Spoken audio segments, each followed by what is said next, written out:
ನಮಸ್ತೆ ಅಪ್ಪ. ಅಪ್ಪ ಬರುವಾಗ ಏನೆಲ್ಲ ಪ್ರಾಬ್ಲಮ್ಸ್ ಇದ್ದಾವೆ?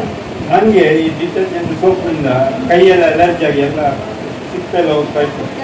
ಆಮೇಲೆ ಇಲ್ಲಿ ಹೇಳಿದ್ರು ಅದು ವಾಟರ್ ಥೆರಪಿ ಮಾಡಿದ್ರೆ ಸರಿ ಆಗ್ತದೆ ಅಂತ ಹೇಳಿದ್ರು.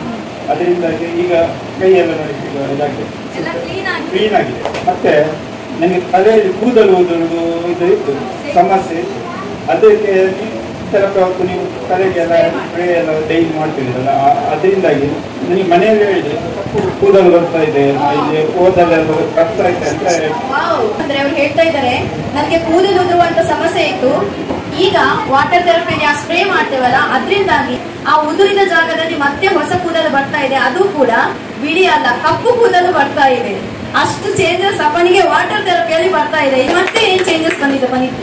ಮತ್ತೆ ನಿದ್ದೆ ಸಮಸ್ಯೆ ಅದೆಲ್ಲ ಈಗ ಕರೆಕ್ಟ್ ಬರ್ತಾ ಇದೆ, ಒಳ್ಳೆ ನಿದ್ದೆ ಬರ್ತದೆ. ಮತ್ತೆ ಕೈ ಕಾಲು ಸೆಳೆತ ಇರುವೆ ಹಾಗೆಲ್ಲ ಇತ್ತು ನನ್ನ, ಅದೆಲ್ಲ ಕಡಿಮೆ ಆಗಿದೆ, ಅದೆಲ್ಲ